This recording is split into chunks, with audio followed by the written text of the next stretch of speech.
and thank you for joining us in our podcast called Growth Journey. This is the place where you will start your personal growth and development. I'm glad you're here. I am your host, Share Hart. So, today we will talk about how words can impact someone's life, that words can impact you and I in many ways, and it can impact others. Actually, it inspires me to talk about this because I've seen this um, a picture. It was in Facebook, but there's a picture of it that there's a lady is kind of talking to, not really talking. It seems like yelling to the child, the little child. So it's been brewing in my mind about words, and since last year I've been posting in my LinkedIn page about words matter, and I think that really triggers me that I should create something on that one so we could share with you some thoughts and ideas that I have about words. So, the title of this episode that we had today is Words Matter, and it really truly does. So, that's what we're gonna talk about today. And you may have had experienced this when you were younger, especially when you were elementary school, or in high school, even college, or even when you're grown up now, when you work in a corporate world. It's been, some people, they just say things that they probably don't mean it, but it it's really hard sometimes that we perceive it in a different way, and that really hurtful, right? So some kids probably called you names when you were younger. They probably called you names, they just being kids, right? But that you didn't know, some words that they describe you that perhaps you didn't like, and they say some things about you, especially your appearance. Pertaining to appearance is really, really hurtful. Such as perhaps they call you have a big nose, or your eyes is crisscross, or you do not have a beautiful hair, the standard beautiful hair. I don't know what it is, but when we were kids, we just being you know very vocal about it, and perhaps you are too short or too tall, or too thin or too big, or perhaps you're overweight.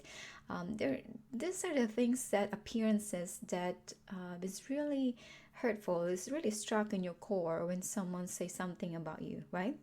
So anything negative words that is very demeaning sometimes, whatever may be these words, especially it pertains to your appearance, and it will cost you in the long term. It will cost you in a way that you will become insecure about how you look, and it will damage your self-confidence. Even if we have this experience from the past when we were little, where we do not know better, right? Still up to this date, it still haunts us, and you and I still believe it is true. So when we were a child, that's how we were groomed, we were molded, and how we perceive ourselves and how other people perceive us. And it really thrown into our life throughout our adulthood. So, words that have a negative impact in your capabilities. Let's say your parents or anyone close to you called you dumb, right? Or not smart enough. And the worst part is they will compare you to someone who think they are smarter than you. It sounds familiar? I know. I know because I too have experienced this. And let's say your cousin, so let's say call your cousin Mary. Her name is Mary. She's so beautiful, smart, talented, and very active into sports. Wins so many awards, and she's on a roll and one of the top in her class in her school. And your family loved her dearly and praised her so much and showered her with so much attention. And whatever she wants, she needs, they give it to her because she's pretty much, quote unquote, the favorite. And she becomes the favorite in the family, right? But then they see you. They see you who doesn't achieve anything, who is so shy, timid, feel insecure, lack of confidence about who you are. They will make comments about you and say, why can't you be like Mary? She's beautiful and smart, talented, and great at sports. Why you cannot be like her? And why you turn out this way? And these comments and words are coming from your parents, which is really, really much more hurtful because you love your parents dearly, and this is something that coming out from them, the one that you love and trust, right? Or the people that are close to you, anyone. No matter how hard you try to prove that you also have talents and skills on your own, maybe you are great playing at instruments, maybe you can sing and you can dance or write a poetry. You're better, you are good at those things and you are great with people. Whatever your strengths or talents and skill set may be, and it seems it's unnoticed. Whatever you do, it seems unnoticed. And no matter what you do, and trying very hard to show them that you too have gifts, and trying to get that praise from them, at least a little bit of glimpse of their attention, that you feel that you are not existent and that you matter, but no one will give any glimpse of you and look at you in the eye and say, yes, you are worth it. Yes, you are valued. And yes, you are talented. And yes, you are beautiful as you are. And that they care about you. So I know it's probably you're thinking about this. Oh, this sounds like, in the movie, right? Which is true. This is how storytelling. You are the character in that story, and if you think about it, if you picture it right now, truly words matter. And I was reading the other day an article online called secureteen.com. So if you want to check it out, this article, it's an article called titled Juvenile Delinquencies: What Makes Teens Commit Crimes. So go online, you want to Google it, secureteen.com, and the article called Juvenile Delinquencies: What Makes Teens Commit Crimes. And it illustrates the reasons why juvenile teenagers under the age of 18 who are going into the wrong path, meaning they're making mistakes or committing crimes. The main cause that I found out to the article is really truly makes sense. What causes them to commit crimes and going to the wrong path is, one, they have a broken family, right? And two, lack of communication. Three, lack of finances. Four, lack of social and moral training. So those are important, especially the social and moral training. These kids, we need to show them what the moral is about, how to be human and how to treat people right. So everything is funny because all of this starts from home. So whatever the kids is feeling this way, how they experience things, it starts from home, because that's the place where they grew, that's the place they were born, they were growing up, they were exposed to this is where the environment they were at. So it says in the article, and I will read it to you. A teen adopts moral and ethical values from his parents and other family members. It goes without saying that family plays a vital role in shaping a teen's behavior and grooming his or her personality. However, teens become violent or show signs of juvenile delinquencies only when they are facing disturbance at home. Broken or disturbed families with bad relations can cause teens to go astray and become violent. Single parents are often busy working. Therefore, they're not able to spend quality time with their children. This causes teens to seek attention from others, especially their peers. Okay, though there are a lot of single parents out there that they're really doing a great job. That they protected their kids, and they're doing the best as they can to be a better person and better kids. So hats off to those single parents who are doing the best that they can, even though they are solo to raise their kids. But to those who are not, especially single parents, or even they have both parents, it's still not guaranteed that they're gonna have a better home or better education in the sense that ethical and moral values. So it depends on the persons of the parenting is, and this is what they come about. Okay, so when you go through the other causes, or majority of them are Again, all starts from home. Whatever they see, hear, and experience at home is what they will be becoming and while growing up. Unless there is a mentor who are mentoring them or coaching them in a right way, who are willing to take them under their wings, who can show them a better path, who's better pathways, and to help them to become a better man or woman in this world.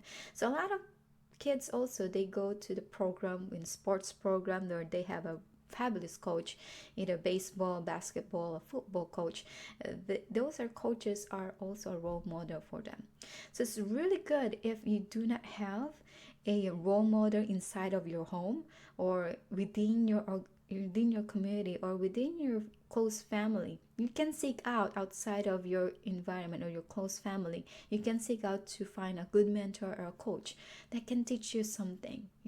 We all craving for that. We gotta have someone who can teach us something because we are very limited on what we know. So reaching out to those people who are very experienced and who are willingly to help you out or your kids out, go seek out for them. Go seek out those people. Because there are people out there that they are willing to mentor and coach kids. And that's their full purpose of their life. Especially when we talk about purpose in a future episode, that's their purpose, to help others to groom these kids and to become a better kids in our society. And guess what? They will be our future leaders. So leaders, take note of this. Good leaders starts from home. If they do not have that from home, seek out from others, from the outside, and reach and look for a good mentor and a coach. Okay, so again, leadership starts from home. All start from us, their family, the friends, parents, teachers, coach in a school or in a sports program, whatever they mean. When the time these kids or you grow up, these negative words that how other people see you, you still carry it even in adulthood. That's the problem. If we didn't cure it or change the perspective, the mindset, the belief system that these kids have, they will carry it until the childhood. You probably, one of them now, as an adult person, you probably still linger those previous experiences that you have. If you didn't outgrow the past, you will be in prison with these negative beliefs about you. It will then very hard to get to that path, to the right path. It will then affect you how you interact with people, how you treat your people and people around you, how your relationship to others. You will then become insecure about yourself and you will lack of confidence, a self-confidence for anything and everything you do. All of this starts from the words that we hear since we were a child and hear the words that pertaining to us. And we are in a most critical development of finding who we are, who's have our anything about and everything about things that we do. In fact, I do believe I have found this that words are more than powerful to harm you than when someone physically hurt you, right? When someone hurt you physically in due time, you can heal it. But negative words, it takes a long time to heal, and you have to word harder and redo the damage. Okay. So the thing is, these words are already in your thoughts, in your mind, in your heart, and in your belief system. That is how you view yourself, and those are very difficult to change. It takes a lot of courage, discipline, and motivation, inspiration, and mindset when you are trying to heal internally and change your belief about who you are. And it goes also show you that how powerful words can be, and careless words can shape or misshape someone's reality for years to come. So, when the child is between the ages of 6 to 12, this is what I done my research about, is when the time the child reaches about between ages of 6 to 12, peer recognition begins to become important to them. So if your child is between 6 to 12, their recognition of you for them is very important.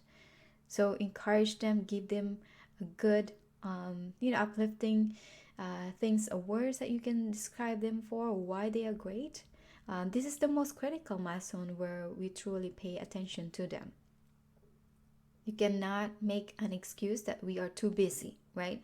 So I knew we are all busy. We have all jobs, we have business, we have a lot of adult stuff that we do in a single day. But we have sometimes we have to take a pause and pay attention to them and spend quality time with them, or we don't have time for them, right? If they feel it that way too, if we do not have time for them, and this is critical steps to build those foundation to them. If we do not have enough time spent to them, they will find someone else to spend time more for them. And sometimes when they seek that from other peers outside of your home, and you don't know these people and they got that attention from them, then that's gonna be tough. They're gonna be, it will be difficult for you to get them back in when someone else is paying attention to them, and it's not gonna be good. So again, this is a critical steps to build those foundation to them. Any encouraging words, motivation, phrase, courage, inspiration, it will be good to share this with them. So to feel that they are loved and cared for, that they are worthy and they are valued. That's what our kids wanted to feel from us. They want to be loved and cared for, and they are valued. I will not say that it will be always like this, right? Because our life is not always rainbows and unicorns. There are some times that really, life happens, and you get emotion sometimes, you get anger, upset, or some things, and it does, life happens, and we have those moments, and we feel upset sometimes, or we feel unease in that moment. But keep in mind that the moment of anger and being upset is only a temporary emotions.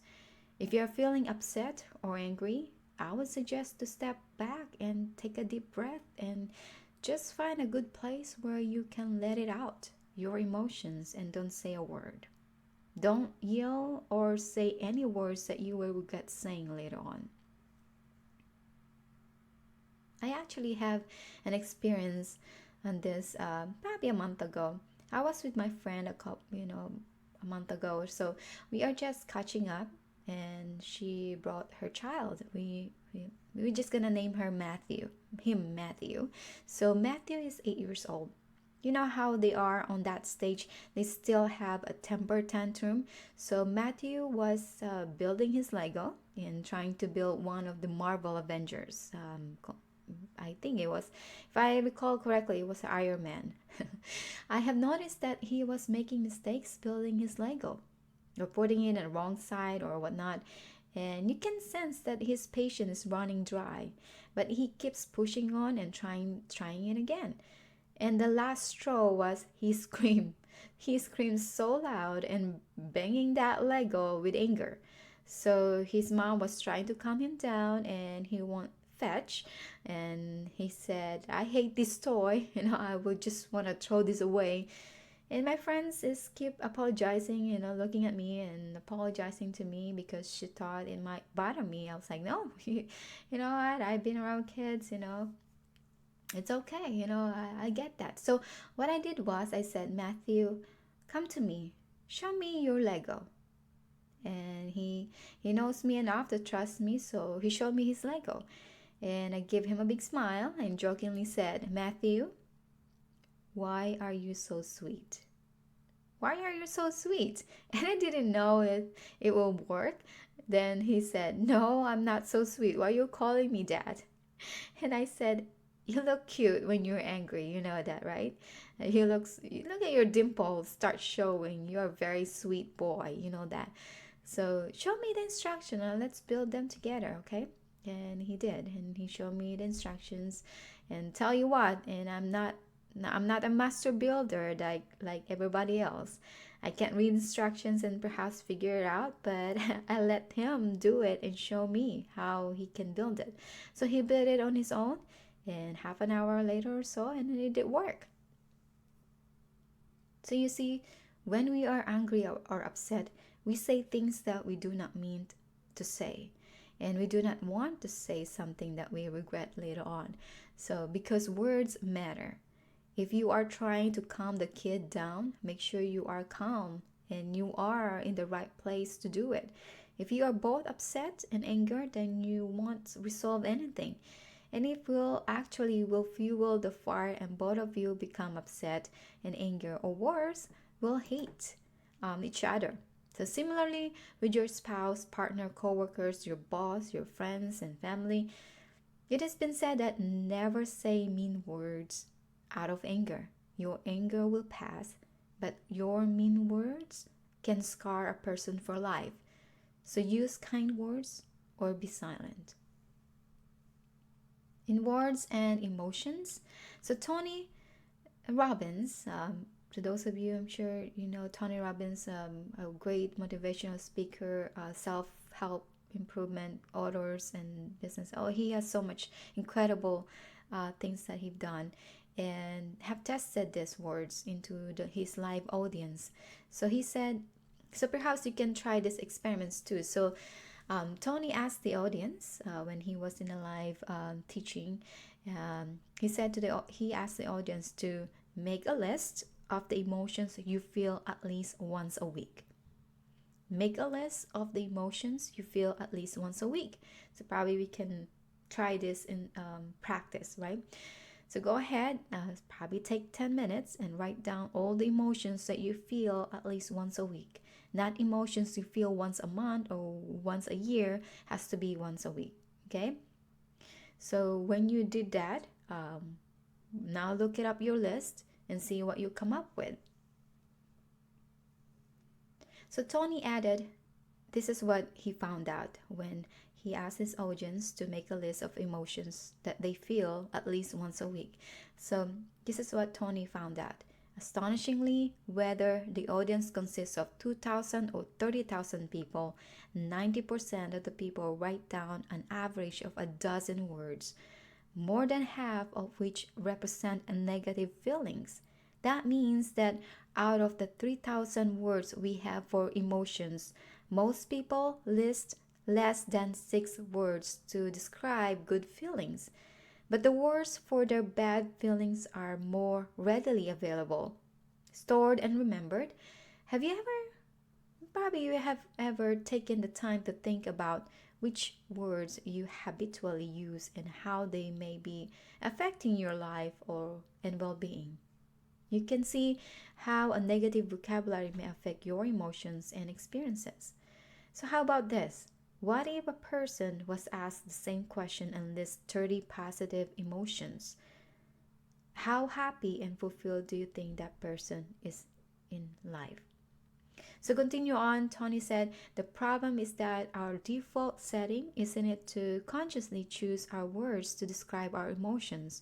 When we experience distressing emotions, we unconsciously fall back on our habitual vocabulary. So make a note of this. The words we attach to our experience become our experience. So let me repeat that again. The words we attach to our experience become our experience. So words have a biochemical effect on the body.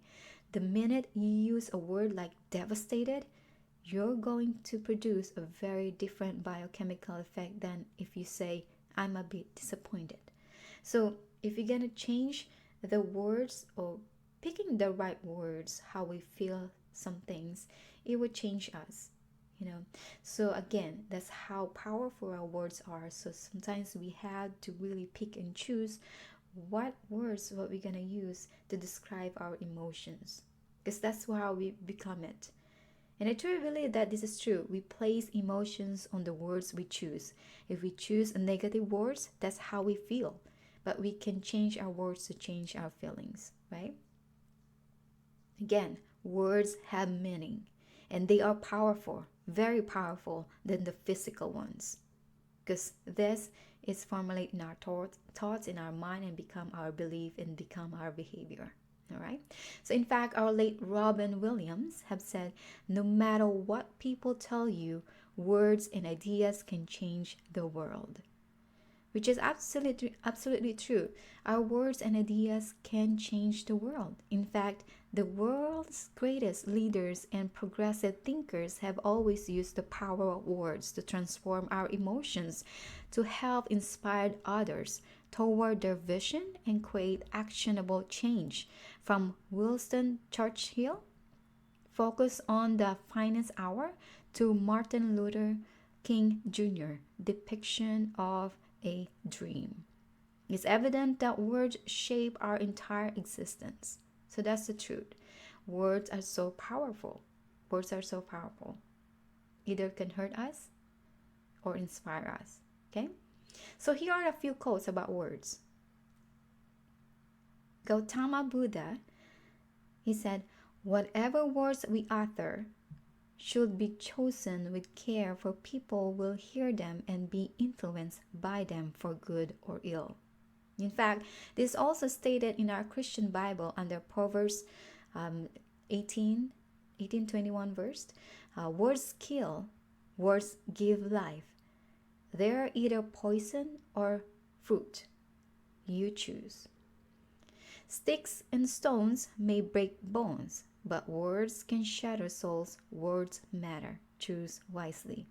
Another one is to further this quote, author Paul Redrick of the 5, 6 to 7 Dad. He said that watch your words very carefully, because not only can words land, but they can stick. Words that stick become feelings, and if we feel those things long enough, they become beliefs. And also, Mother Teresa have said, kind words are short and easy to speak, but their echoes are truly endless. So my final thought on words matter is this. Words are powerful, no doubt. Either can hurt or destroy someone, or uplift, to inspire, to give courage, to motivate, or to better someone's life. It is about choosing the right words. I do try my very best to choose my words carefully and wisely. I'm not perfect. I'm not there yet. I'm just trying to do the best of my ability and as much as I can. Our teaching here in our podcast is a great example on how I choose my words, and in hopes that eventually become powerful teaching words to be able to make an impact to you and to change someone's lives or your life through words and shared lessons that I have learned along the way, and in many more to come. So for you, we need to start to choose words carefully and wisely, even if other people are saying things that are very negative words, are very negative impacted, right? It always starts from us. It always starts from us. Okay? So in closing, just a few reminders for you. If this is your first time tuning in into our podcast, then thank you and welcome you to our growth journey. You're tuning in because perhaps someone referred you to our podcast, or you have found us on a website, or whatever the reason may be. You are tuning in because you knew that you can be more and you have potential to grow, but you just don't know where to begin and where to start, and who can help you to get there. I'm glad you are here and made that decision. So feel free to subscribe so you will get notification and keep you up to date for the new episodes that we are releasing every Sundays, and you can listen in to it anytime anywhere you want. Also, if you think this podcast had helped you in some ways, had inspired you and given you courage, please share this podcast to anyone you know, either family, friends, colleagues, your neighbor, or people you just met somewhere or somehow. Feel free to share this podcast so they too can learn for all the lessons that we are learning. No matter how old or experienced or young they are, everyone needs to grow, and there are plenty of room to grow and improve. Practice on having abundance mindset and beginners mindset. There are so many things that we can learn in our experiencing in our lives, in our world. When you do share our podcast to someone, you too are making a difference to their lives. Our goal of this podcast is to make an impact and make a difference to the lives of others, in one person at a time, one community at a time, and one nation at a time. The last piece that I would like to mention is that if you would like to start investing in your own personal growth and take this complimentary podcast episode to the next level and help you to become more and to be more, take the next step forward and join my membership program. As a trainer, coach, and mentor, I am now opening up the opportunity for you all to join my membership club. All our deeper dive teaching on the 15 valuable laws of growth today matters, deeper dive on connecting to help you to become a better connector, or leadership to become a better leader for your team, to become a better salesperson. Perhaps you can sell anything and everything you want, and more importantly, to expand your personal growth and development. And this is for you. Now, premium membership subscription, we will provide many tools and resources available to you to equip you and to help you to reach your full potential. You will share many resources, or we will share many resources and tools that is available to our membership, our premium membership, and many bonuses offerings. To learn more, you can visit our podcast website at www.shareyourheart.padbean.com to sign up, and you too, you will see it in the website as well. Okay, and our premium memberships are not available to iTunes or Google Play. You have to go to our website at www.shareyourheart.padbean.com to sign up. And for more details, you can select either bi-weekly, monthly, or yearly premium subscription. So this information are also listed via text box for your reference. So if you truly want to invest in your own personal growth and would like to improve on to where you are today and where you want it to be, join us, and I look forward to see you there. You can also reach me via email address at share@shareiheart.com, or you can connect with me via LinkedIn or in Instagram. So I'll be there too. So with that, always remember, if you don't invest in your own personal growth, no one will. Take care and be well.